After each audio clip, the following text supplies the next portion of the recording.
po, magandang umaga sa inyong lahat. Salamat po sa Panginoon sa panibagong pagkakataon na makaparito at ibahagi po ang salita ng Diyos.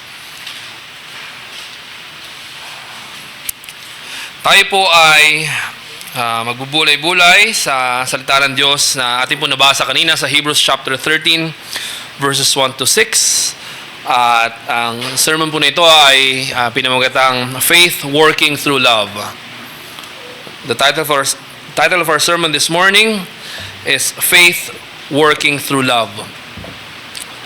And it's important for us to understand or learn that Hebrews chapter 13 is the beginning of the final part of this epistle.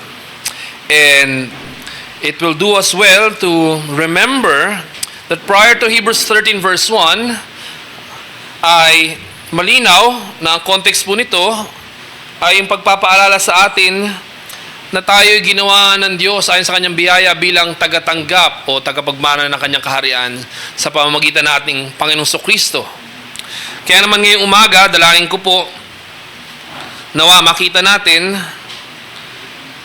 ang kaparaan ng pinagkaloob ng Panginoon, paano tayo makapagpapakita ng ating mapagpasalamat na pagkilala sa kamangamhangang pagpapalang ating tinanggap mula sa Diyos Ama sa pamamagitan ni Kristo Jesus.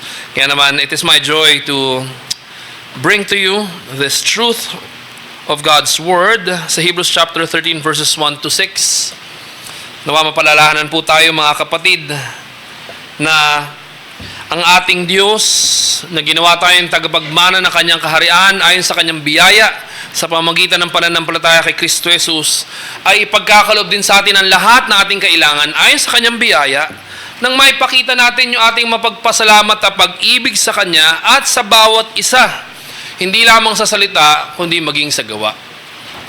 Muli po, yung Diyos na ayon sa kanyang biyaya ay ginawa tayong tagapagmana ng kanyang kaharian sa pamamagitan ng pananampalataya kay Kristo Jesus na siyang ating Panginoon at tagapagligtas, ay siya ring Diyos na magkakalob sa atin ng lahat ng ating kailangan ayon sa kanyang biyaya upang maipakita natin yung ating mapagpasalamat na pagmamahal sa kanya at pagmamahal natin sa bawat isa, hindi lamang sa salita kundi maging sa gawa.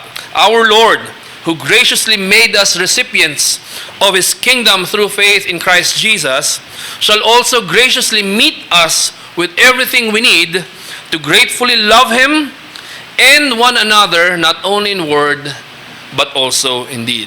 Hence, I bring to you three things that we must see and meditate upon dito po sa maikling talata na ito ng Hebrews 13 verses 1 to 6. Una mga kapatid, tingnan natin, I believe it is also included sa atin pong liturgy or sa ating sermon notes. Una mga kapatid, sa verses 1 to 3, love among siblings in Christ. Love among siblings in Christ. Second, love among spouses for Christ. Love among spouses for Christ, sa verse 4. And third and last, sa verses 5 to 6, love as satisfied in Christ. So again, first, love among siblings in Christ, verses 1 to 3. Second, love among spouses for Christ, verse 4. And third and last, love as satisfied in Christ, sa verses 5 to 6. Simulan po natin expound itong unang bahagi mga kapatid. Love among siblings in Christ. Balikan natin yung nasusulat dito mga kapatid. Paalala sa ating lahat. Paghihimok sa ating lahat. Admonition sa ating lahat. Let brotherly love continue. Let brotherly love continue. Ito po ay maliwanag na utos. It is an imperative. It is a command. Bakit? Kasi yung tunay na pag-ibig sa Diyos, necessarily, ito ay dadaloy sa ating tunay na pag-ibig sa bawat isa. Kabalintunahan na sabihin natin mahal natin ang Diyos, ngunit hindi natin mahal yung ating kapwa tagatanggap ng pag-ibig ng Diyos. Sa madaling salita, duty natin mga kapatid, tungkulin natin. It is our duty in light of what God Himself has done for us. Our God loves us so much that He made the way, He provided the way for our salvation. And to love Him and to love our fellow recipients of His love is the proper response to the Lord who picked us up from the mire of our sin. Kaya nga sa Romans 13 verses 8 to 10, maliwanag na sinasabi ng mga kapatid, owe no one anything except to love each other. For the one who loves another has fulfilled the law. For the commandments, you shall not commit adultery, you shall not murder, you shall not steal, you shall not covet, and any other commandment are summed up in this word. You shall love your neighbor as yourself. Love does no wrong to a neighbor, therefore love is the fulfilling of the law. Kaya mahalaga, every Lord's Day na tayo tinatawag ng Panginoon upang magsama-sama, upang siya'y sambahin, kasama, with the risk of sounding like a broken record here, kasamang ating mga kapwa na pawang tagatanggap lang ng pag-ibig ng Diyos. Ano yung ating tungkulin? Ang tungkulin natin ay ano? Tayo ay may pagkakautang sa bawat isa. At ano yun? Pag-ibig. Pag-ibig. Yung salitang pag-ibig or love, napakaikli lamang mga kapatid. Pero it takes a lifetime on this side of eternity to learn and understand and appreciate what it really is. Di ba, mayroong kasabihan na it is easier said than done, hindi ba? Now, let this be clear. I'm not saying, or the word does not state in any way, that we will be able to exert perfect love toward one another who are, tayo lahat, mga imperfect din. Pag narinig natin yung sinasabi dito na tayo magmahalan sa bawat isa, hindi nangangahulugan na perpekto yung pag-ibig na ating may papakita sa bawat isa. Kaya nga, nandun yung command eh. Let brotherly love continue. Bakit? Merong perennial threat. Sa ating pagtunay na pag-uunawa ng ano ang pag-ibig na meron tayo para sa Diyos bilang tugon sa kanyang pag-ibig para sa atin, at yung pag-ibig din natin sa bawat isa. Hindi madali ang mahalin ng bawat isa. I don't know about you, pero ako hindi madali para mahalin ko yung aking sarili. Walang ibang nakakilala sa akin na tao na makasalanan din, na buong buo, kundi ako. Kaya alam ko yung sikot-sikot ng aking skeletons in the closet, lahat ng aking kahinaan, lahat ng aking failures. I know every bit of it. So when I face or look at myself in the mirror, I know and I comprehend every little thing that can convince me to not love myself. And then, idadagdag natin itong ating duty or delight na kailangan mahalin din natin yung ating kapwa puno ng kapintasan at kapangitan. Hindi ba? Kaya nga, ang starting point dito mga kapatid, hindi yung, teka, kung titimbangin ko yung katangian ng tao na ito, kung aking paghahambingin yung mga bagay na nasa kanya na kaibig-ibig at hindi, hindi natin sasabihin na, hindi, mamahalin ko to kasi mas lamang yung kaibig-ibig sa kanya. Hindi yun ang starting point. Ang starting point natin ay ano? Dahil ginawa tayong tagatanggap ng Diyos o tagapagmana ng kanyang kaharian sa pamamagitan ng kanyang pag-ibig para sa atin, dahil kay Kristo Jesus, ang tugon natin ay ano? Yung pagmamahal natin sa Kanya, yun ay dadaloy din sa pagmamahal natin sa bawat isa. And let me remind you that duty becomes dread when done with grumbling. Mga kapatid, walang university or kahit seminary na mag-o-offer ng course for you to learn how to grumble. Hindi ba? You don't need a 6-month training, a certificate course, or a bachelor's degree in grumbling, because that's the stands of our hearts every day. Kaya nga kahit yung duty natin na mahalin ng Diyos, na mahalin natin ng bawat isa bilang pasasalamat sa Diyos, kinakatagpo ito sa araw-araw ng murmuring, grumbling. We have mastered the folly of making excuses. Pero ang paalala sa atin mga kapatid ay ito. Yung duty na naging dreadful sa atin, because we grumble and we grumble, by the grace of God, by being reminded of what we have already received from the Lord, that duty becomes delight when done with gratitude.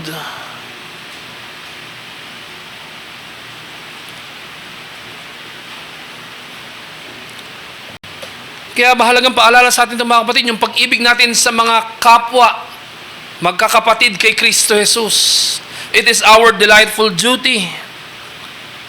And we must always be mindful of the fact that there are so many things that threaten our love for one another.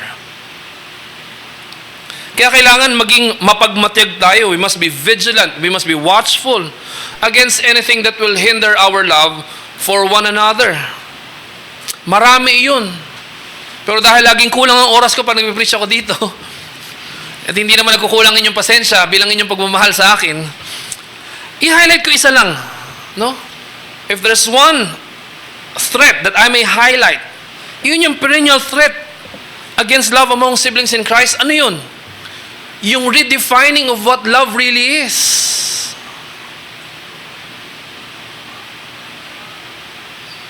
Dahil sa impluensya ni Satanas at ng sanlibutan, no?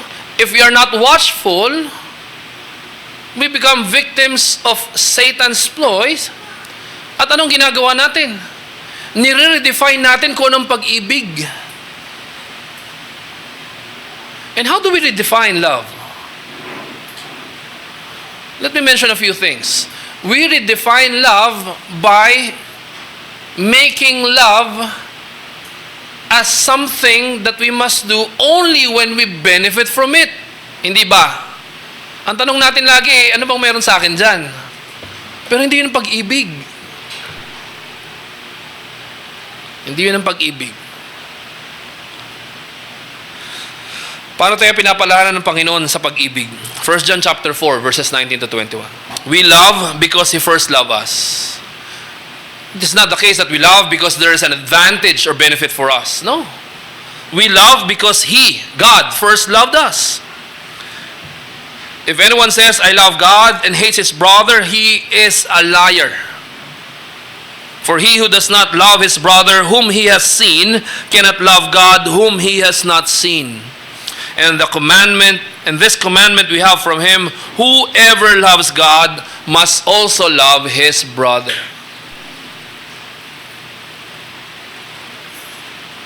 Alam natin yung sinasabi sa kautusan, no, pagdating sa marriage, mamaya dadaanan po natin, di ba? What God has put together, let no man put asunder. Di ba? Or let no man separate. Pero yung direct na inverse noon ay totoo rin.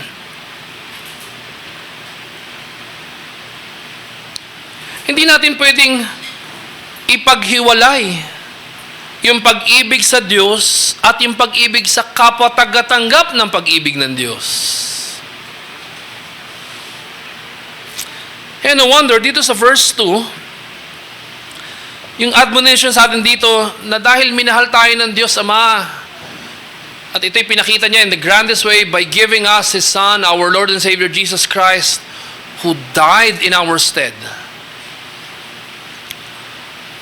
Ang tamang tugon natin ay mahalin natin ang bawat isa kung tayo ay tunay na nagmamahal sa Diyos, na nagmahal sa atin ng lubos-lubos. Kaya sa verse 2, yung brotherly love, hindi lang ito confined dun sa kapwa natin communicant member, lagi natin nakakasama sa church. Ini-extend pa ito kahit dun sa hindi natin nakakasama o hindi natin kilala. Verse 2. And mas malalim pa yung implication sa verse 3. But let us take a look first at verse 2. Do not neglect to show hospitality to strangers, for thereby some have entertained angels unaware. No, maliwanag, ang binabalikan nito na si Abraham bilang father of faith, siya rin yung father of hospitality. Now, if you remember what we have learned from Genesis, alam natin na si Abraham, part ng kanyang exercise ng faith sa Diyos, ay yung kanyang pag-welcome ng strangers who happen to be God's messengers themselves. Kaya nga, ang sinasabi rito, bilang tayo ay mananampalataya, gaya rin ng pananampalataya ni Abraham na siyang tinatawag nating ama, huwag nating kalimutan na yung tunay na pananampalataya sa Diyos, at sa pamamagitan ng pananampalataya yan, tayo nagmamahal sa Diyos, at ang extension na yung pagmamahal natin sa bawat isa, huwag nating kalimutan na tayo maging hospitable, kahit sa mga hindi natin lagi nakakasama. Kaya ang exact na word dito, do not neglect to show hospitality to strangers. And I want to highlight yung meaning ng sinasabi dito na neglect, no? Bagamat maring isa sa mga ibig sabihin ng neglect ay yung makalimutan, no? To forget. Pero yung puwersa ng meaning dito, mga kapatid, as dictated by the context, ang sinasabi dito, huwag mong i-overlook. Huwag mong pabayaan, huwag mong i-disregard. At huwag kang maging apathetic dun sa importansya ng showing hospitality even to strangers. Kaya maliwanag na pangungusap sa atin dito, mga kapatid, na ito. No, huwag nating i-neglect yung pagpapakita ng hospitality.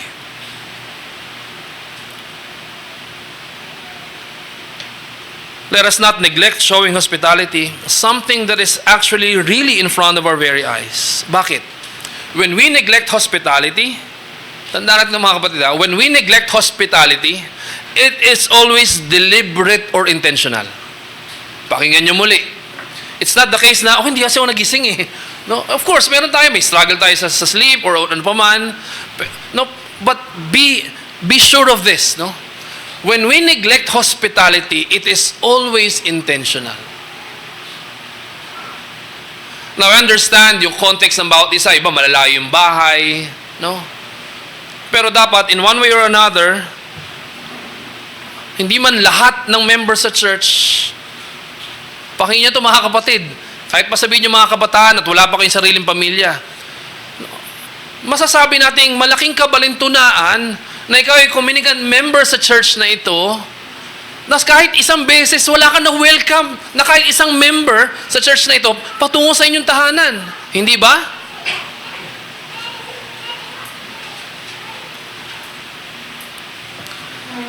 Kasi yung force ng meaning dito, mga kapatid, ay ito, no? Paano tayo magpapakita ng hospitality sa strangers if we do not show hospitality to those whom we see every Lord's Day?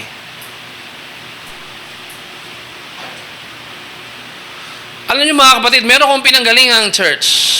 Ni minsan hindi ako naimbitahan sa bahay ng pastor. Now, I understand, perhaps there's some context behind it. Maliit yung bahay, hindi ganun. Pero kahit na. I'm not forcing you to take a quiz right now, no? Kunyari, kuha kayo ng 1/4 sheet of Manila paper. Manila paper, no? Sulat nyo, sino dito sa mga office bearers ito hindi pa ako pinapunta sa bahay niya? But it is just right for you to ask. Not only them, but yourself, no? Matagal na ako dumadalo sa iglesyang ito. Matagal na ako communicant member. Pero, na-welcome ko ba sila sa tahanan namin?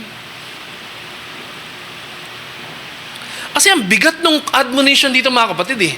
Sa strangers nga, bilang pagmamahal natin sa Diyos, ang extension ng pagmamahal natin sa ating kapwa, kahit strangers, we are to welcome into our homes. Now, don't get me wrong. Tulad nung Biyernes ng umaga, na ako'y paalis, papapatin sa conference, ako'y sinulubong ng maraming mga namimigay ng mga trucks na makulay. So, iniintay ko yung tanong nila na kung pag-uusapan ba namin ng Panginoong Kristo, kahit late na ako, ibubuksan ko talaga yung tahanan. No? Pero wag tayo mamali na understand. Hindi ibig sabihin ito na yung mga false teachers, i-welcome natin sa bahay. Hindi yun ang point. Alam ko naiintindihan yung context dito, no? Yung stranger. No? Lalo na yung hindi maayos sa kanilang katayuan sa buhay. Meron nga isang umaga, may bumubulabog sa aming tahanan. Hindi hindi cogent or hindi clear yung kanyang sinasabi. Ako, umaga, gusto ko lang magkape, gusto ko magkaroon ng kapayapaan. Sabi ko, sino ba to? Ang ingay-ingay. I was at the verge of sinning. Perhaps already sinned. Pagtingin ko, ay isa pa lang yung nagkokolekta ng anything na pwede mapagkakitaan pa mula sa basura. No? Hindi. Right away, I examined myself. Ba't ganun yung aking attitude? I already preached from this. And then, yung default stance ng ating puso, just because na-inconvenience tayo, anong gusto agad natin? No. I-disregard yung malinaw na utos ng Panginoon. Now, don't get me wrong. I'm not saying na huwag kayo mag-iingat. No, kailangan tayong maging maingat sa pag-entertain ng strangers. Alam naman natin yun, no? Pero ako mismo, I'm laying bare my heart na sa aking puso't kabalintunahan itong aking pinapakita. Pinangangaral ko yung salita ng Diyos, ito'y napag-aralan ko, ito'y pinangaral ko. Pero simpleng inconvenience sa umaga, na gusto ko unahin yung sarili ko, no, kasi para sa akin mga kapatid, yung pagkakape, importanteng oras ito eh. So umaga gusto ko magkape, may sumisigaw doon sa labas. No, sino ba ito na aga-agay na abala ko pagtingin ko? Isang lalaki na hindi maayos ang kanyang kalagayan at hindi rin ganun kaayos ang kanyang pag-iisip at hindi rin siya makapagsalita. Sa aking inis, pagdating ko, yung aking inis na direct agad sa aking sarili, sabi ko, hindi tama ito. So immediately, sabi ko, wala yung hinahanap niya para mula sa amin. Na-connect na siya ng mga karton o ano pa man pwede niya ibenta.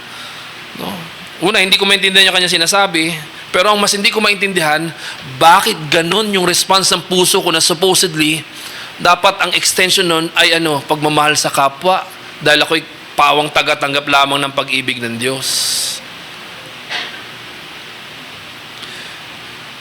Balik natin dito mga kapatid. No? Pupunta ka sa church. Specifically dito, sa CCRC. Pasok, labas, ni wala ka ning kinausap, miski isa.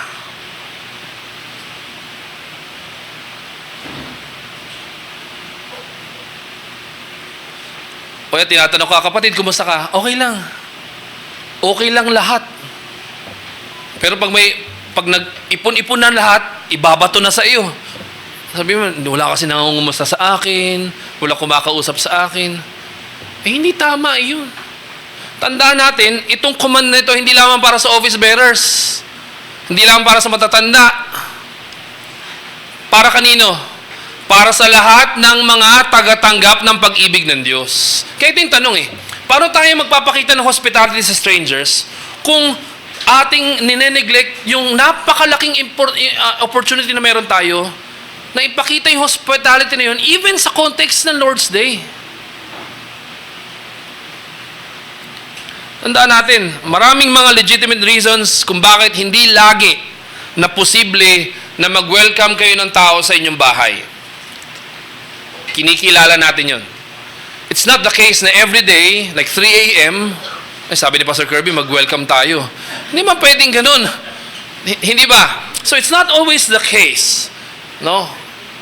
Everything works well, no, for you to welcome everybody in your house or at your home. Malinaw? So this behooves us even more to show hospitality while we are in the church every Lord's Day.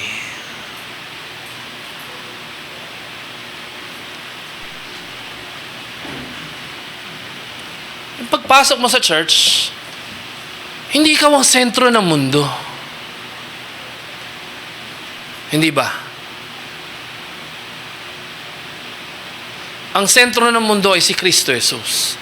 At dahil kay Kristo Jesus, ginawa kang tagapagmana ng kaharian ng Diyos. Kaya nga we may say the least that we can do when we come to the church, be mindful that it is not only you who is needy, but also the one who is seated next to you, behind you, or in front of you. Anong gagawin natin? Buksan natin yung puso natin. Pagdating sa hospitality and showing our love for our brethren,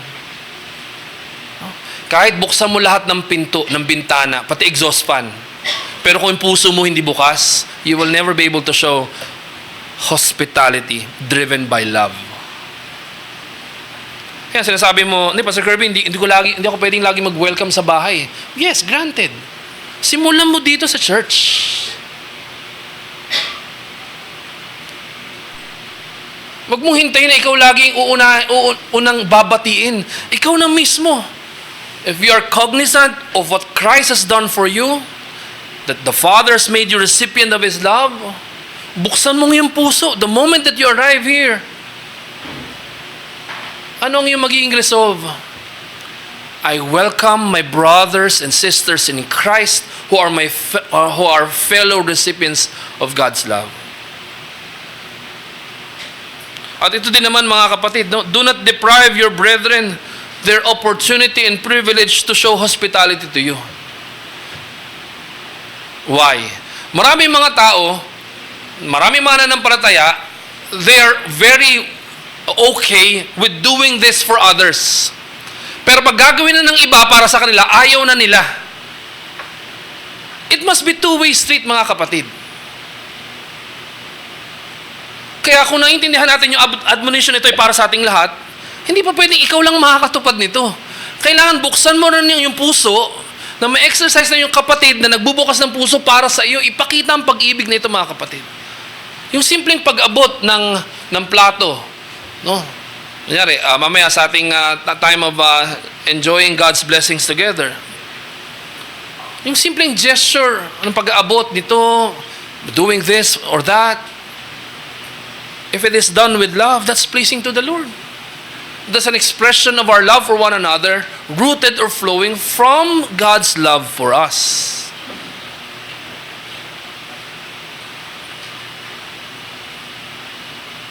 Kaya nga ako, I always resolve, no? I make it a point, whenever I visit here, or sa ibang church, hindi po pwede ako nakaupo dun sa harap, o ako yung invited speaker. Hindi po pwedeng ganun. I must spend considerable time, no, taking the initiative, na hindi lang ako narito to preach the word, administer the sacraments, but to show that I am your fellow recipients of God's grace. Therefore, I am also showing my gratitude to God, and that includes showing my love for you. Investing time to get to know you, to know your name.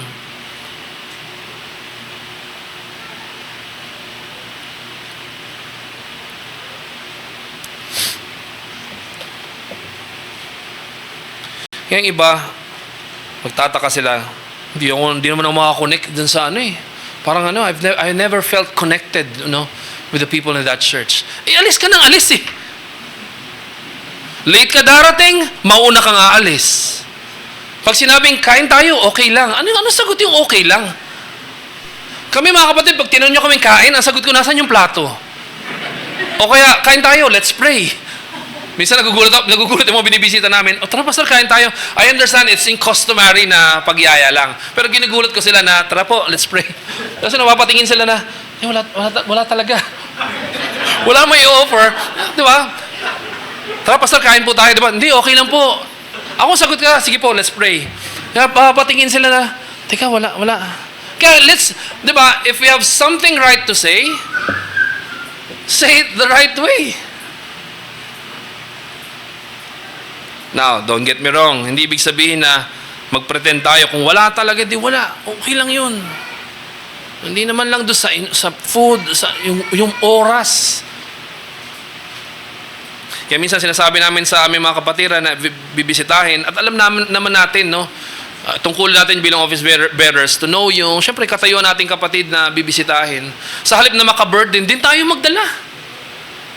Naalala ko na ako nagtuturo ng Sunday school sa outreach sa church na pinanggalingan ko. Ayaw sumama ng mga bata kasi wala daw akong pamerienda.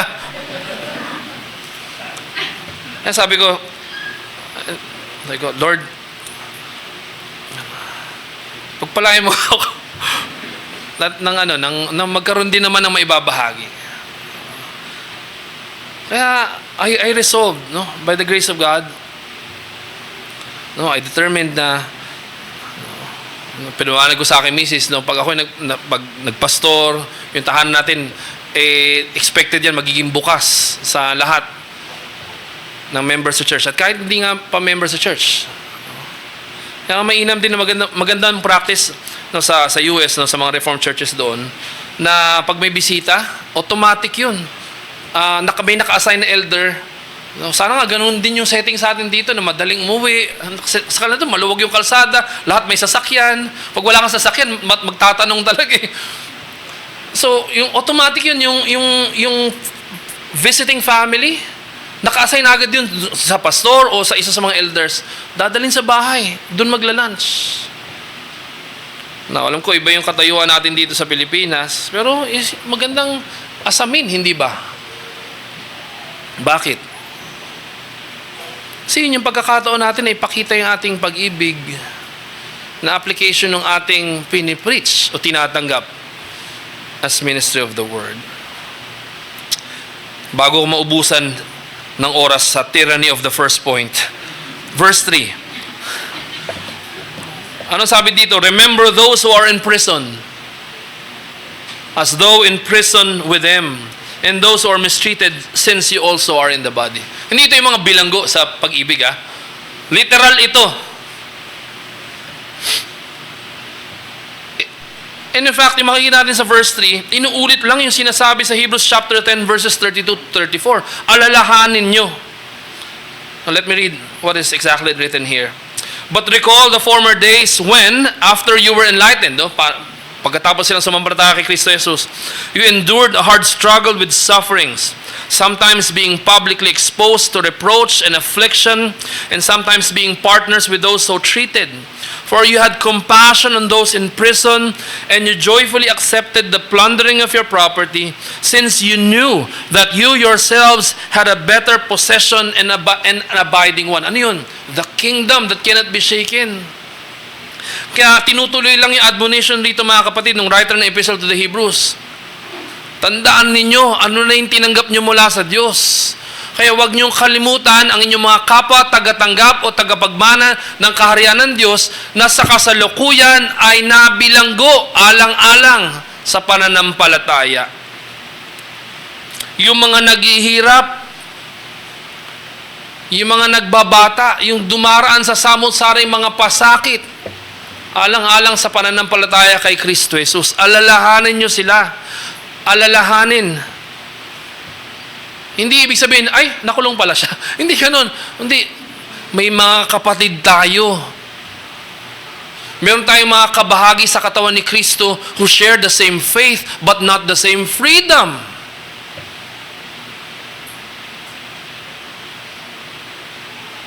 No wonder sa Matthew 25:31-40, napaka-vivid, napaka-clear na pagpapaliwanag na ating Panginoong Kristo.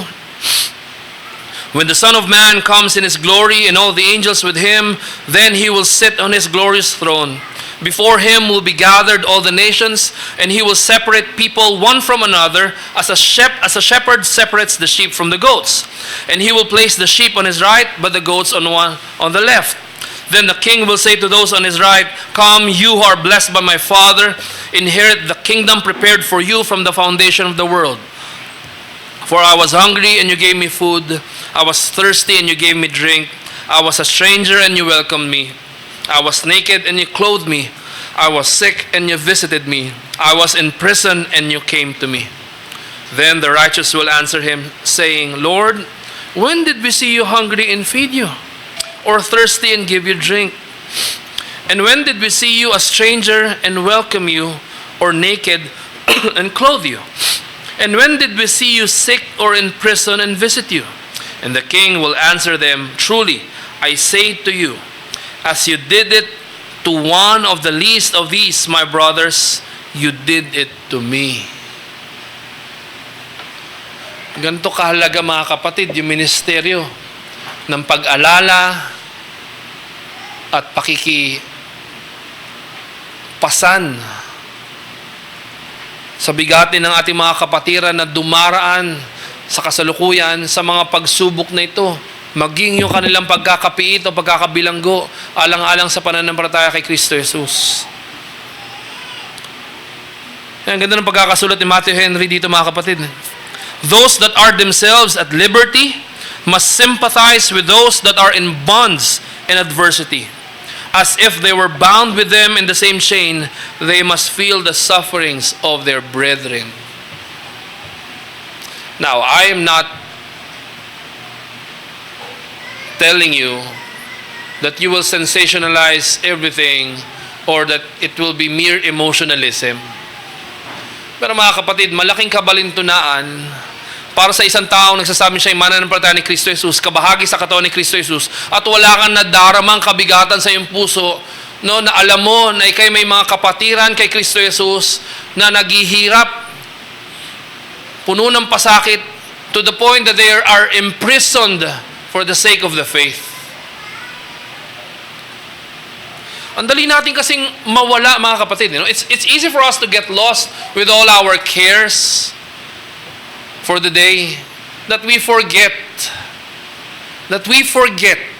that what you're going through right now is not the worst. It's not the worst.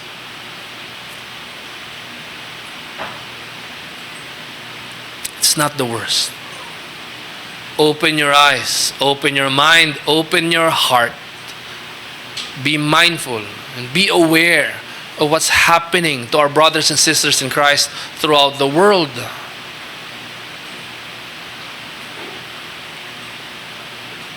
Like what I said, they share the same faith but not the same freedom.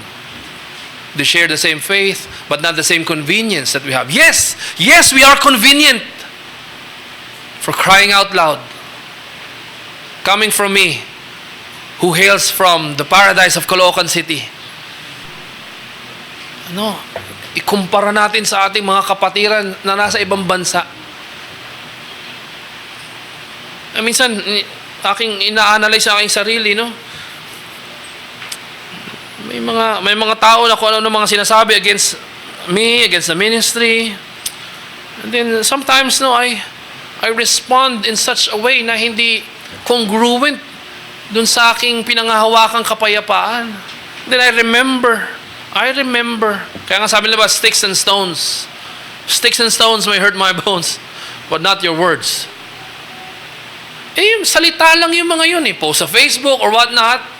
Pero itong ating mga kapatiran sa ibang bansa, nakakulong, nakapiit, walang kalayaan, walang buhay na matiwasay. Bakit? Hindi sila'y patuloy na inuusig ng lahat ng mga kalaban o kaaway ni Kristo Jesus at ang kanyang ebanghelyo. Mayroon isang pastor, nagsusumikap, working the farm, tilling the ground, nang may provide sa kanyang pamilya at maging dun ma-extend yung blessing sa mga kapatiran sa church. One night, he was preaching. Anong ginawa ng mga tao, ng mga pakawala ni Satanas? Anong ginawa? Nilusob yung church. And he was killed in an instant. Yung kanyang pamilya, anong ginawa?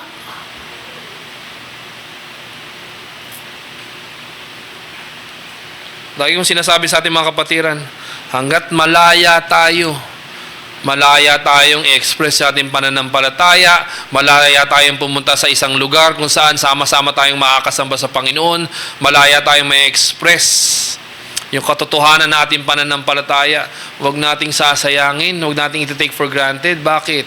It's just a matter of time. It's just a matter of time that those things that are happening to our brothers and sisters in Christ in other parts of the world, ganun din yung mangyayari sa atin sa panahong itinakda ng Diyos. Kaya nga, if I may say, the least that we can do, understanding our love as siblings in Christ, remember our imprisoned brothers and sisters in Christ. And if you remember them, you pray for them.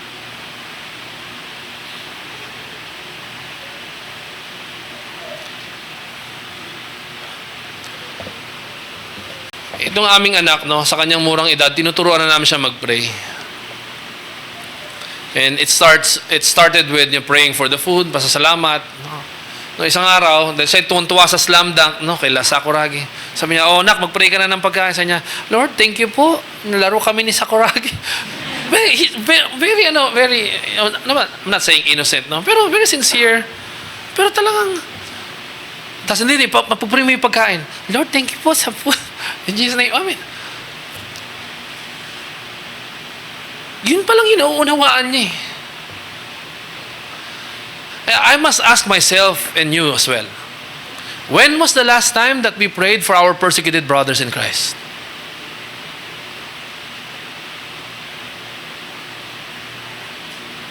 Minsan, pagising natin sa umaga, ano ating ginagawa?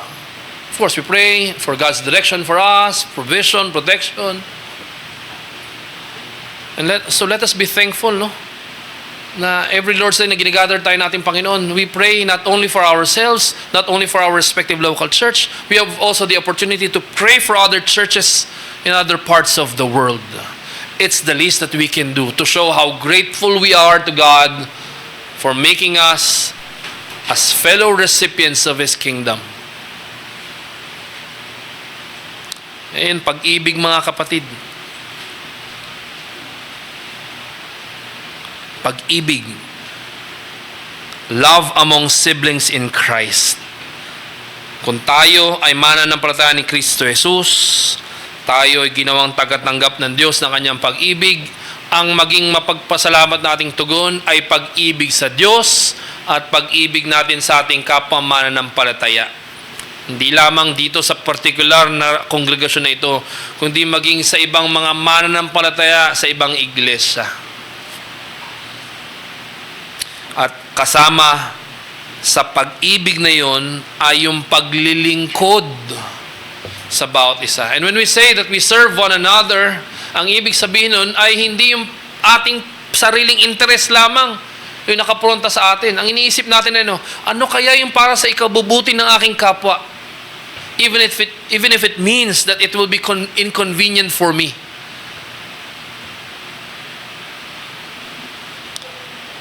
Kaya balikan natin sinabi kanina mga kapatid, no? Now, hindi necessarily masama yung magkautang. In fact, yung mga mayayaman, they use debt to produce wealth, hindi ba? No? Pero kung meron man tayo magiging pagkakautang sa bawat isa, at linggo-linggo at araw-araw singilin natin yung bawat isa, ano yun? Pag-ibig. Pag-ibig. Sabi mo sa katabi mo, kapatid mo, ano mo, handa na ako magbayad sa iyo eh. Sumisipa yung ating Pentecostal Tourette's, ano? Hindi, mamaya, after, kapatid, paano ko mapapakita yung pag-ibig ko sa iyo? Of course, with the proliferation ng kung ano-ano mga kalaswaan sa mundo, homosexuality, LGBT, ang hirap din para sa ating mga lalaki. Sabi, kapatid, mahal na mahal kita. Di ba? Pero, sabi nga, do not throw the baby out with the bathwater. Huwag niyong hayaan na matapos yung Lord's Day, hindi mo sasabi. I'm not saying na lahat masasabihan mo. No, pero sabihin mo, kapatid, mahal na mahal kita sa Panginoon. Kaya kakanta na tayo, di ba? O tara, mag-ikot-ikot tayo. Alam nyo, mali lang doon, sinama sa worship service eh. Gawin natin bago mag-worship service. Hindi naman yun masama. Bago magsimula yung worship service, kausapin mo yung kapatid mo. Kapatid, alam mo, mahal kita eh. Papasalamat ako sa Panginoon ay kay aking kapatid, kay Kristo Jesus. Sabihin yan sa inyong office bearers. Sa inyong magulang, sa inyong kapatid, sa inyong anak.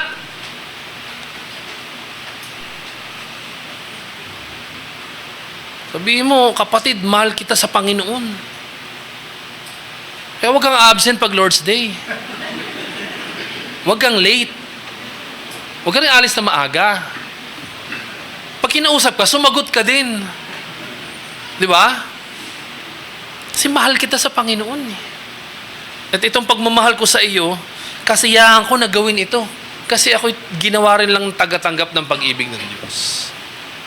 So remember that. Love among siblings in Christ. Let's move to our second point. Love among spouses for Christ. Ano para lang sa alliteration kaya ginawa kong spouses eh. Pero hindi ko kinakahiyang sabihin yung couples for Christ. Diba? Kaya lang nilagay ko kasi siblings na spouses. Love among spouses for Christ. Basahin natin, verse 4. Let marriage be held in honor among all, and let the marriage bed be undefiled, for God will judge the sexually immoral and adulterous. Merong pag-ibig sa bawat isa na magkakapatid kay Kristo Jesus. At wala natin kalimutan yung pag-ibig ng mga mag-asawa para kay Kristo Jesus. Couples for Christ. Hindi naman masama yun. Di ba? Huwag lang kayo maglalagay ng the black rosary images here. Madidisiplina tayo. Importante ito mga kapatid. No? Bakit? Kasi yung prevailing or climate opinion nung panahon na ito'y sinulat, no, dalawa yung tendencies mga kapatid eh.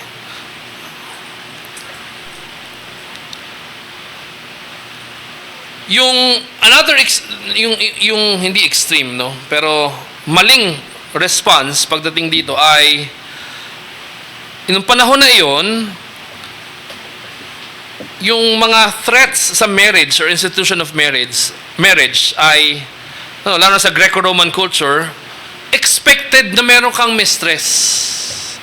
At yung mistress na yun yung confidant mo at ano mo rin, nag-a-assist sa'yo sa business and giving you the pleasure that you cannot have from your legal wife.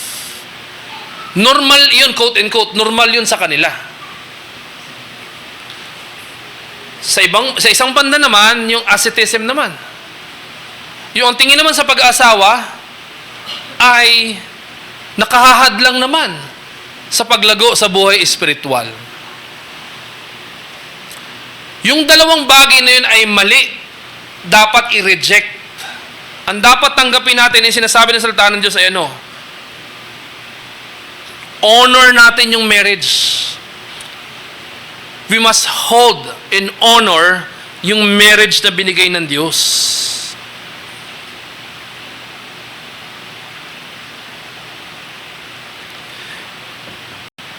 And paano natin ito gagawin? Tayo mga may asawa, anong sinasabi ng salita ng Diyos, no? Forget not the wife of your youth.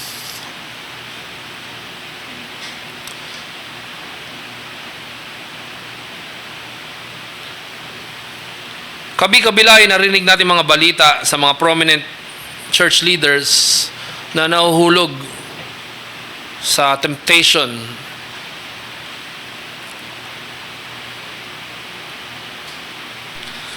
Isa sa mga bagay na pinagpapasalamat ko, natutunan ko sa seminary, hindi yung Greek, hindi yung Hebrew, kundi yung very practical na wisdom na tinuro sa akin ni Dr. Clark. Pagdating sa usapin ng adultery, lalo na sa mga nakatatanda na tulad natin, ito yung pinaka-snare. That is the feeling of being wanted again. Hindi na, ang ganda niya. Ang bait niya. Maayos siyang kausap. Tandaan niyo, pag nag-asawa ka, pakinggan niyo mabuti, malalo ng mga lalaki. Pag nag-asawa ka, mas makikita mo may mas maganda. Merong mas mabait. Hindi yun matatapos. Pag isipin mo, ba't mayroong ibang mas mabait? Kanta ng babaero na it is sad to belong to someone else when the right one comes along. Kinakanta nyo pa yan. O kaya yung ano ba yun? Yung bandang Hinder, no? Lips of an Angel. You make it hard to be faithful. Hindi lang kaakit-akit siya. Ang bait niya, sarap niya kasama. Hindi yun. Ang pinaka-snare dun ay yung lie ni Satan na kailangan i-cater mo. Yung need mo, quote-unquote, na gusto ko magustuhan din ako ulit. Kaya yung mga, pasintabi po, no? Yung mga nakatatanda sa atin, kaya nagtataka ka, ang tanda mo na wala ka pang kinatandaan. Kasi doon nahuhulog. Doon sa temptation ni Satanas na sila'y magustuhan ulit. Yung adventure, yung thrill. It's like feeling, it's the feeling of going back when you were 20s or 30s. Kaya nga nandun dapat yung ating pagiging vigilant. Sa ating mga may asawa, ito yung sinasabi, i-honor natin yung marriage natin. Let the marriage bed be undefiled. And of course, that's the figurative expression of what? Yung art of love between husband and wife.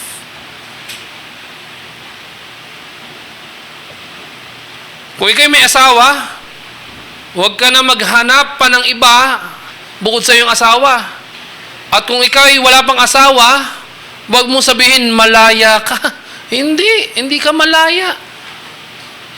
Hindi ka malaya. Hindi, basta ano naman kami, nagko-consent kami. Hindi.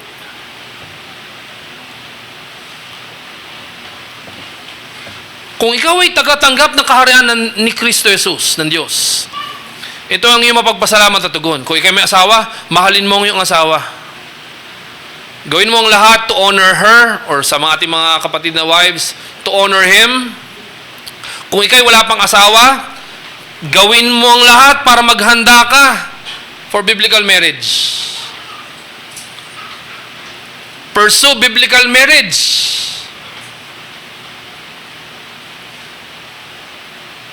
Prepare yourselves for biblical marriage. Protect and preserve biblical marriage. At gayon din, promote biblical marriage. Ilan sa mga kabataan namin sa church naiinis na sa akin kasi paulit-ulit ko ito sinasabi.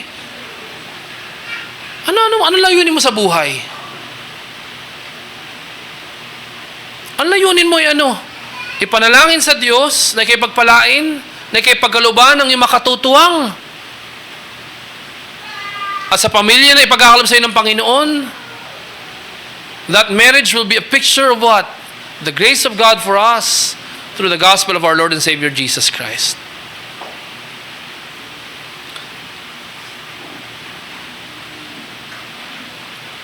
Huwag kayong magpapaniwala sa kasinungalingan ng mundo na ito. No? Lalo na sa ating mga kababaihan, no? I don't need a man in my life. Hindi ka uusbong dito kung walang lalaki sa buhay mo. At gayon din naman, mga lalaki, balansin natin, huwag nating tratuhin yung ating asawa o mga kababaihan, lalo sa church, na para bang sila ay instrumento lamang. Hindi.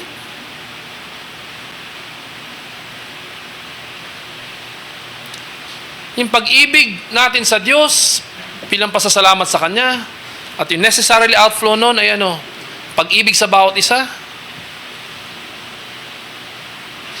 Kung mamahalin mo yung kapwa, alinsunod sa utos ng Diyos, mahalin mo yung pinakamalapit mong kapwa at yun ay ang iyong asawa. Now, I hope I will not wrongly state this, no? Pero tandaan natin mga kapatid, no? Lalo na sa buhay ng mag-asawa, lalo na pag may anak na, minsan naririnig ko to no, pag bumibisita ako sa mga members sa church, no? Ay, wala akong pakialam sa kanya, basta importante, mahal ko yung mga anak namin. Ay, mali yun. Diba sabi nga, bato-bato sa langit ang tamaan, mag-repent. Minsan ganun, ang trato dun sa husband bahala ka, nasikaso yung anak ko. O kaya naman, pag pinapagalitan yung anak mo akin lang ba to?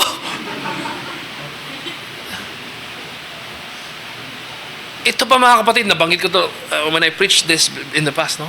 Tayo mga lalaki, mga husbands, wag nyo hahayaan. Nasasabihin sa inyo yung asawa niyo babae, magaling ka lang sa iba Pag sa ibang tao, magaling ka Pero sa akin, tsaka sa mga anak mo, hindi ka maasahan. That's disaster.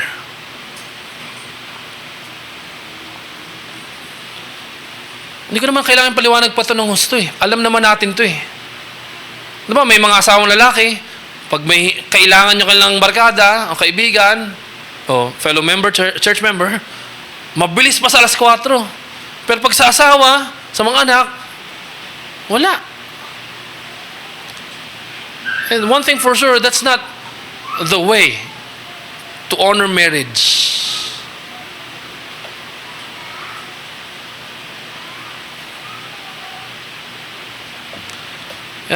Sa atin na may mga asawa, alam ko sa araw-araw, nakikita natin yung kakulangan natin, kapangitan natin. No, just June 5, no? Nag-celebrate kami ng aking misis ng aming 5th anniversary. Ang tanong ko agad, paano kaya ako napagtsatsagaan pa rin ng aking misis?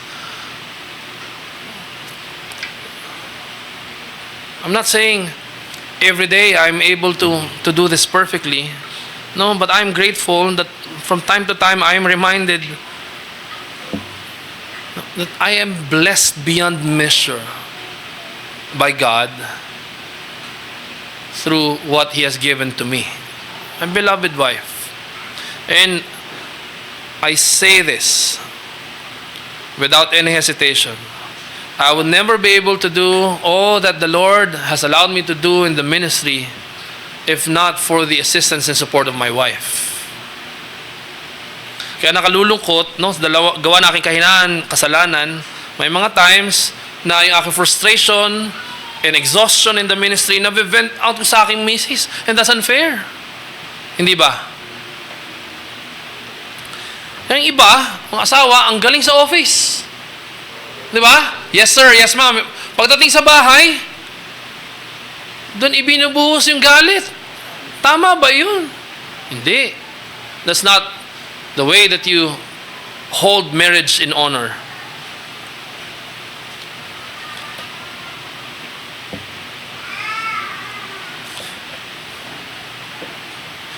Hindi ko sinasabing lulukuhin mo yung asawa, no? Pero make it a point. Nawa sa biyaya ng panahon, daily, appreciate mo yung spouse. Alam mo, na-appreciate ko lahat talaga ng mga ginagawa mong pabigat sa akin dahil ginagamit yun ng Panginoon as means of sanctification for me. Hindi ganon. Diba? Sa simpleng bagay, magpasalamat, acknowledge. Kasi hindi naman yan nagsisimula na ako pagising mo sa umaga, meron akong gusto maka-sexual intercourse aside from my wife. Hindi naman ganun yun eh. Pagising mo sa umaga, di ba? Yun na agad iniisip mo. Hindi naman eh. Nagpa-pile up yun. Unti-unti-unti. Na pag hindi ka narurule ng gospel ng ating Panginoon sa Kristo sa iyong puso't isipan, in-entertain mo yung lies ni Satanas, and then bubulaga sa iyo, na yun yung ginagawa mo, na hindi nakalulugod sa Panginoon. Detrimental to the marriage. Kaya nga, yung let brotherly love continue, ganon din, yung pag-ibig bilang mag-asawa, ipagpatuloy. Bakit? No? Bakit? I'm speaking specifically to you, married couples. Pakinggan niyo mabuti. In one way or another, tinitingnan kayo ng mga singles sa church. Huwag niyo idadahilan, huwag kayong tumingin sa akin kay Kristo. That's given eh. In one way or another, nakatingin sa iyo yung mga kabataan na yan. Parang may pag-uusapan tayo mamaya. Nakatingin yan sa inyo. At kung nakikita sa inyo ng mga singles dito sa church na kabalintunaan yung ginagawa nyo bilang mga asawa, anong aasahan yung magandang impluensya sa kanila? Anong spiritual authority meron kayo to help them pursue biblical marriage? Now, don't get me wrong. Hindi perfection ang tinitingnan ng mga yan. Hindi perfection ang tinitingnan ng mga kabataan na yan. Anong tinitingnan nila? Yung perfecting grace ng Diyos sa inyo. Kaya pupunta tayo sa church. Hindi, sige, mauna ka na. Mauna. Wala nung kay ikaw asawa, dali mo yung asawa at mga anak mo.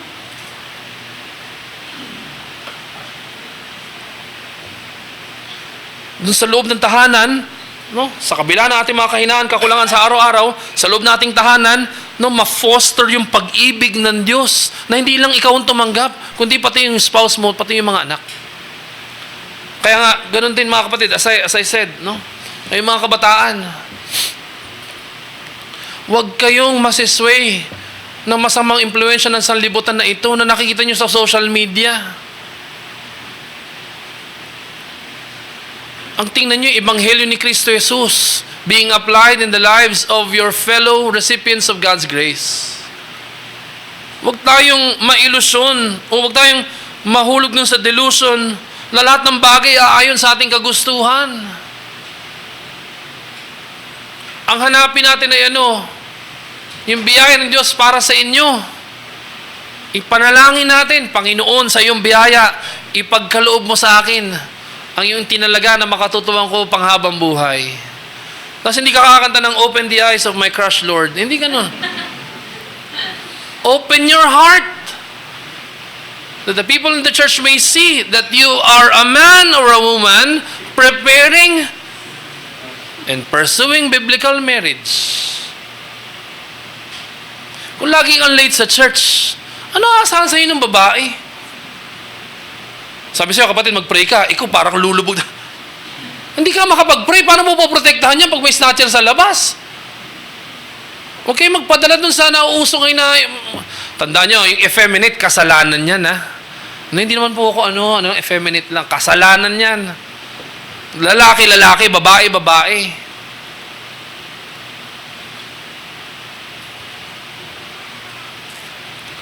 Sikapin mo sa biyaya ng Diyos, gawin mo ang lahat, no? Na ipakita mo yung pasasalamat mo sa Diyos sa pag-ibig na kanyang ipinagkaloob sa iyo. Sa lahat, sa maliit na kaparaanan, paglilingkod. Oo, sa totoo lang, initially tayo na-attract sa panlabas. Hindi ba? Pero pag ang iyong puso ay bukas, makikita yan ng iyong kapatid na nananalangin din ng pagpapala para sa kanya.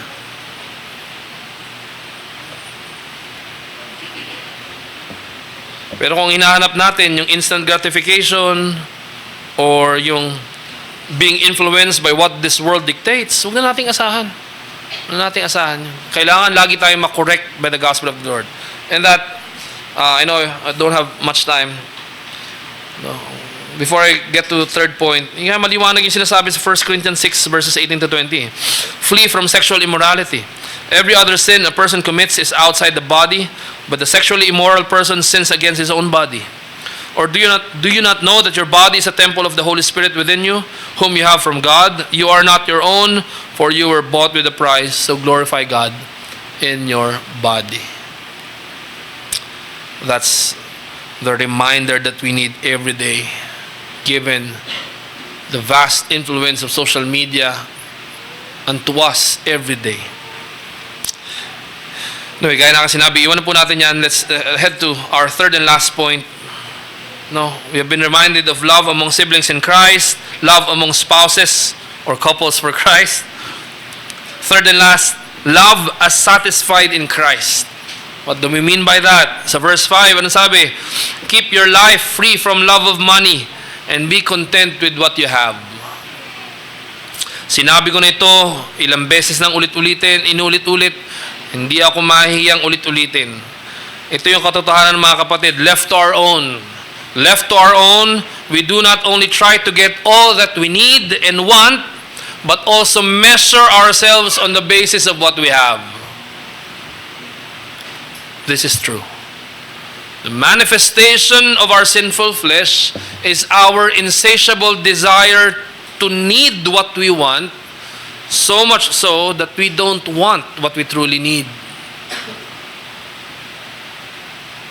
Kaya paalala sa atin mga kapatid, in mind, in heart, and in speech, let not the love of money rule nor characterize you. This is 1 Timothy 6 verse 10. For the love of money is the root of all kinds of evils. It is through this craving that some have wandered away from the faith and pierced themselves with many pangs. Sa tuwi-tuwi na, dapat mas scrutinize ang ating puso at isipan. Saan ko ba nilalagak yung aking pag-ibig? Sa salapi? Sa material na bagay? Meron yung mga influencers, mga sikat na sa Facebook, Instagram, TikTok. Minsan narinig mo, no, hindi, alipin tayo ng salapi. Aba, nakatawa pa. Maintindihan ko pa kung sabi, alipin ako ng pag-ibig eh. Pero sabi mo, alipin ka ng salapi. Ganun ka kababaw. And mind you, ganun ka kawalang kwenta. Alipin ka ng bagay na hindi makatutugon sa iyo.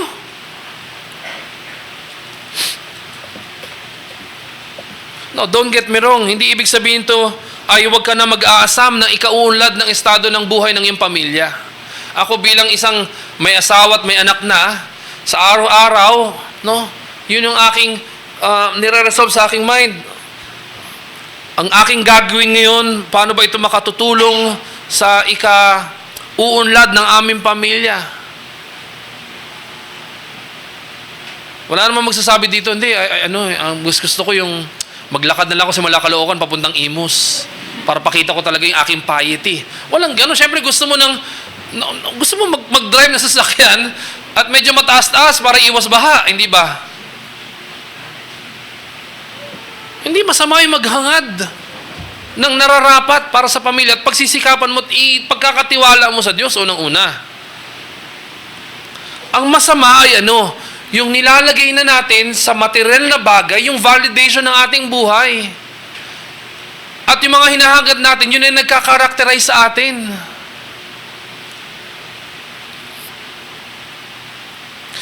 Kagabi lang may pinapakita akong motor sa aking misis. Nakita rin ng aking anak. Love, ganda nito, mga expressway. Sagot ng anak namin, meron ka na yan, Natahimik. Pero hindi yung expressway, mas mababa. Natahimik ako Hindi na ako nagsalita. Totoo naman Walang katapusan sa paghahangad natin. Hindi ba? Lalo na sa kung nabobombard tayo lagi-lagi. Pero ang antidote against the deadly poison of loving money is godly contentment through the comforting gospel of our Lord and Savior Jesus Christ. Meron ako nito, kanino ko nilalagak yung pag-ibig ko? Kung wala ako nito, kanino nakalagak yung pag-ibig ko? Yung katiyakan ko sa buhay. Ang ganda na sinasabi ni Jeremiah Boros Christian contentment is that sweet, inward, quiet, gracious frame of spirit which freely submits to and delights in God's wise and fatherly disposal in every condition. Gospel-driven contentment, yun yung kailangan natin. Yun yung love as satisfied in Christ. Hindi natin sasabihin, siguro kung meron akong Nintendo Switch 2, mas magiging hospitable ako sa mga members sa church. Na binabanggit nga kasi gusto ko nun. Hinirit ko nga sa misis ko Nginitian lang ako. Yung ngiting smirk. And nakakaunawa naman ako.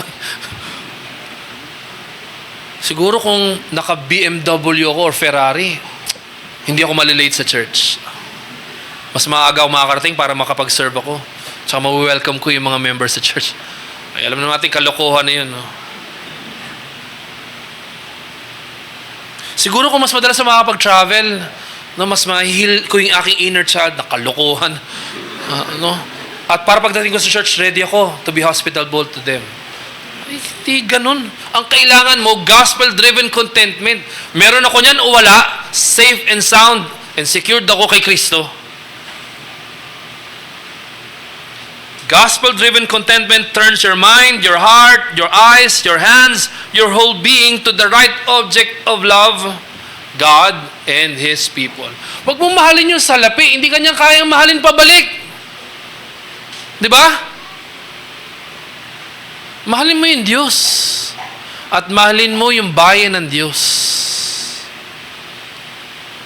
Sabi ni Paul, diba, sa Philippians 4:11-13, I have learned in whatever situation I am to be content. I know how to be brought low. I know how to abound. In any and every circumstance, I have learned the secret of facing plenty and hunger, abundance and need. I can do all things through Him who strengthens me. Now, anong application ng mga kapatid? Contentment is not the absence of need nor trouble. Rather, contentment is the fruit of that genuine trust in the proven faithful Lord. Kaya dun sa verse 6, for He has said, I will never leave you nor forsake you. So we can confidently say, the Lord is my helper. I will not fear. What can man do to me?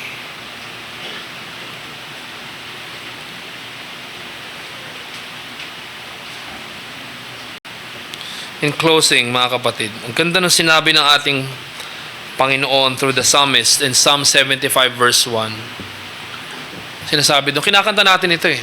We give thanks to you, O God. We give thanks for your name is near. We recount your wondrous deeds. Now, in remembering this particular part of the Psalm, or the book of Psalms, we must ask, ano bang ibig sabihin talaga na yung pangalan ng Diyos ay malapit sa atin? Yung alam natin yung pangalan ng Diyos, and by giving us His name, He has revealed to us His character, and He assures us of His abiding presence para sa atin bilang Kanyang mga anak. Paano tayo ina-assure ng Panginoon? Through our Lord and Savior Jesus Christ. For He is our Emmanuel, which literally means God is with us. Through Jesus Christ, the Emmanuel, our elder brother who loves us as His brethren. The bridegroom who loves His bride, the church. And the one who shows us how it is to be really satisfied in God. Let me conclude this long, as usual, sermon.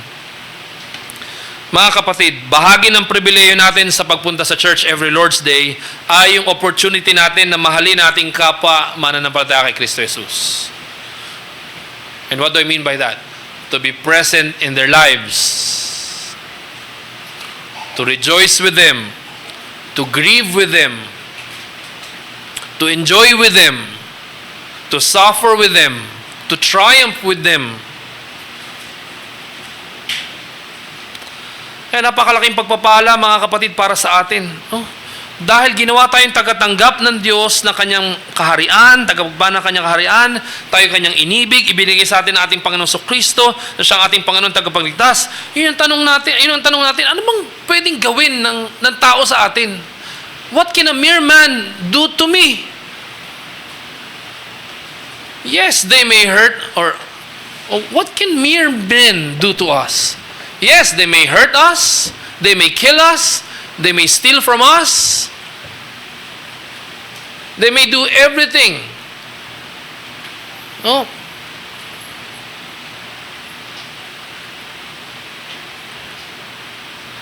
Pero tandaan natin, hindi dapat sa kanila nakalagak yung ating pagkatakot o pagtitiwala. Huwag tayong makalimot na yung ating reverent fear and grateful love sa Diyos lang nating ilagak. Kaya huwag kang matakot sa kapwa-tao mo lamang na pinipigilan kang mahalin ng iyong kapwa. Do not fear mere men who prevent you from loving your brethren. Do not fear mere men who prevent you from being hospitable to your brethren, which prepares you to be hospitable to strangers. Do not fear mere men who prevent you from sympathizing or suffering with your persecuted brethren who share the same faith but not the same freedom nor the same comfort. Do not fear mere men who prevent you from upholding marriage and holiness according to God's word. Do not fear men. Do not fear mere men who prevent you from living a life that is satisfied with God's daily grace. And remember, the God who made the heavens and the earth is the God who graciously made you recipients of His kingdom through faith in Jesus Christ. And He is the same God who shall supply graciously all that you need, that you may show how grateful you are to Him, and through that, your love for God will also flow unto that genuine love for your fellow recipients of God's grace. Hindi ba't yun ang pinapaalala sa atin ating Diyos? Sa bawat pagkakataon na tayo makikibahagi sa banal na hapag ng ating Panginoong Kristo. Christ died for us because He loves us.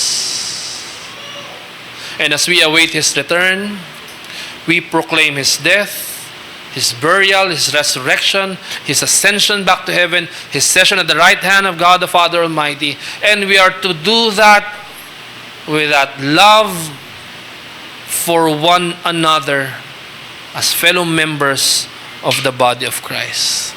Kaya magpasalamat tayo sa ating Panginoon, mga kapatid.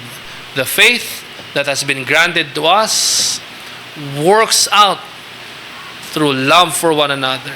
Mahalin natin yung bawat isa. Not only in word, but also in deed. Indeed, let us love one another not only in word, but also in deed. And do not squander your opportunity today. Huwag kang lalabas, uuwi mula sa lugar na ito na hindi mo napapakita ang iyong pag-ibig sa bawat isa bilang mapagpasalamat at tugon sa Diyos na nagmahal sa iyo. Tayo po'y manalangin. Aming Diyos, maraming salamat sa iyong pag-ibig para sa amin sa pamamagitan ni Kristo Jesus. Nawa kami napalalahanan na kami tumugon sa iyo ng may buong pag-ibig at gayon din naman pag-ibig sa bawat isa na nakalulugod sa iyo. Pagpalain niyo po aming paghahanda sa pagtanggap sa banal na hapag namin, Panginoon. Ikaw po maluwalhati kasama ng Diyos, Anak at Espiritu Santo at ang iyong mga anak. Ang katawan namin Panginoon Kristo ang patuloy na mapalakas, mapatatag sa pananampalataya hanggang sa kanyang pagbabalik. Ito po aming dalangin sa pangalan ni Kristo Jesus. Amen. Narinig natin, mga kapatid, ang paalala sa atin kanina patungkol sa karapat-dapat na pagtanggap ng banal na hapag ng ating Panginoon. Kaya niyo pong banggitin ko ulit ang mga paalala na iyon.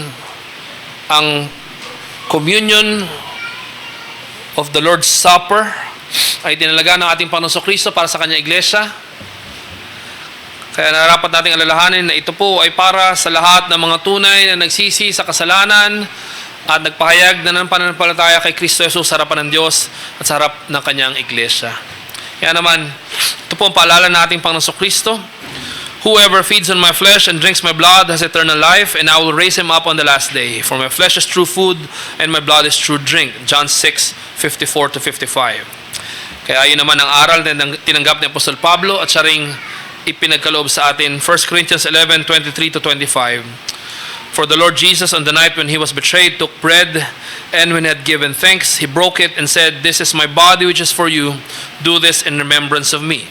In the same way also he took the cup after supper, saying, "This cup is the new covenant in my blood. Do this as often as you drink it in remembrance of me."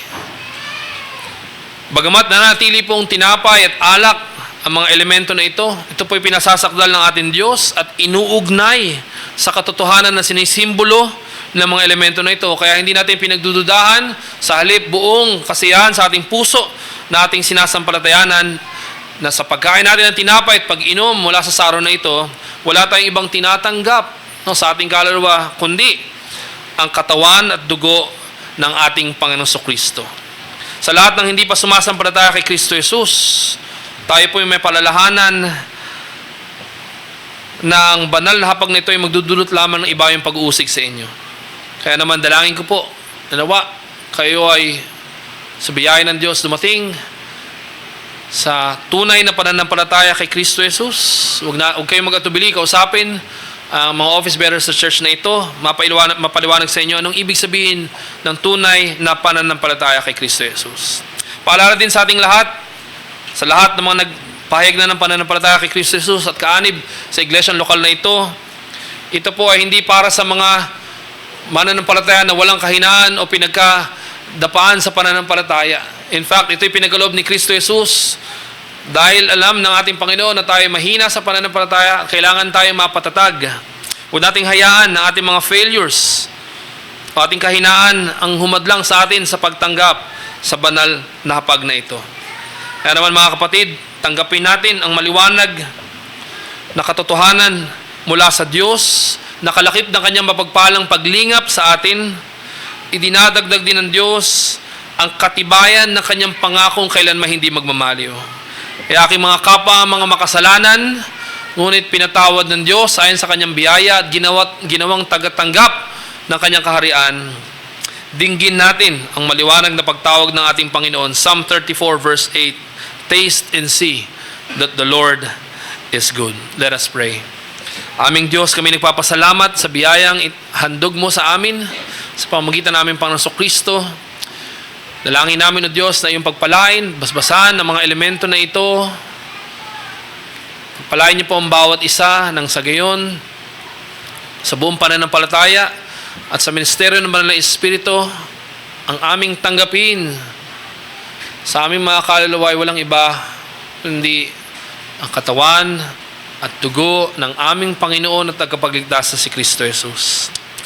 Ikaw po maluwalhati sa aming kalagitnaan, kasama ang Diyos Anak at Diyos Espiritu Santo, at ang iyong mga anak, ang iglesia namin para sa Kristo ay patuloy na mapagtibay sa pananampalataya at kayo may patuloy na maihanda sa kanyang muling pagbabalik. Maraming salamat po, Panginoon. Ito po ang aming dalangin sa pangalan po ni Kristo Jesus. Amen.